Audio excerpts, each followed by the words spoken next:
Magandang buhay! Ako nga pala si Teacher Marvin, isang Laon teacher here in Thailand. Okay, this time, I will give you some examples of words nga aduna siya'y glottal stop. Okay, let's start. Okay, so here, number 1. Ang number 1 ug number 2, same spelling, right? Pero ang number 2, aduna siya'y glottal stop. Naa siya'y kilay. So, ang pagbasa ana, number 1 is mata. Mata means eyes. Eyes. Number 2, mata. Mata. So, means raw or not cook.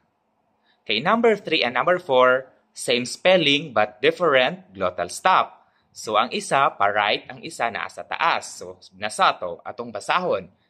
3, mule. Mule. Laugh. Laugh. Number 4, mule. Mule, go home or going home. Number 5. Okay, ang number 5, dili na siya tuldok, kundi ang iyang glottal stop pa-right.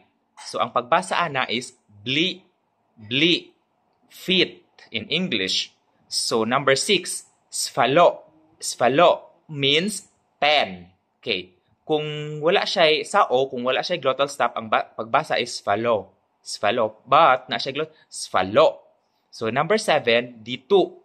Dito. So, means there. So, hopefully, nakatuon mo. Thank you and God bless. Follow for more.